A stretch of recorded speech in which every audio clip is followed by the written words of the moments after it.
မင်္ဂလာပါဒီနေ့ကျွန်တော်မိတ်ဆွေတောင်းသူတွေကိုလွယ်လွယ်ကူလုပ်လို့ရမယ်မြေဩဇာကြီး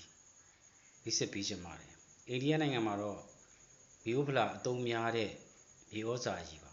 အခုနောက်ခံပုံမှာကျွန်တော်ပြထားတယ်ပေါ့နော်ဘာကြီးထည့်ရမလဲဆိုရင်နွားချီ10 ကီလိုပေါ့နော်10 ဘိတ်တာထားပါတော့နွားချီ10 ဘိတ်တာရေ200 လီတာပေါ့နော်ပေပါ1ပေပါစာပေါ့အဲ့ဒါရဲ့ကျွန်တော်နွားသေး5 လီတာရဲ့နွားသေး5 လီတာကတော့ဒီအဟောင်း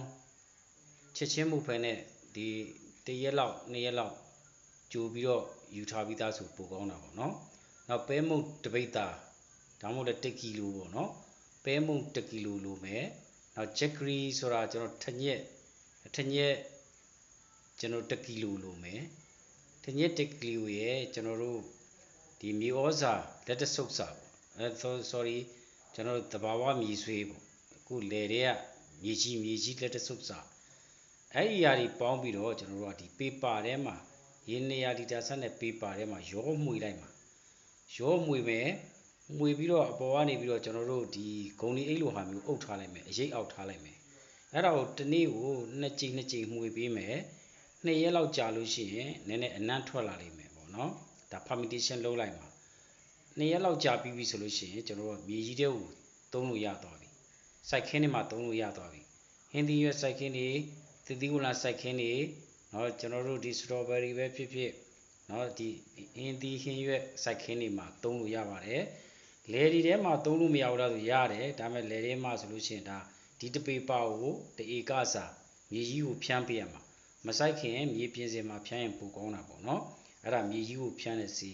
ဘာကောင်းတာလဲဆိုရင်မြေကြီးထဲကိုဒီကောင်ထည့်လိုက်တဲ့အခါကျတော့ဒီအနုစုဝပိုးတွေပွားလာလိမ့်မယ်ဒီကောင်တွေပွားလာလိမ့်မယ်ဟလာမြေသေးကနေမြေရှင်ဖြစ်သွားမယ်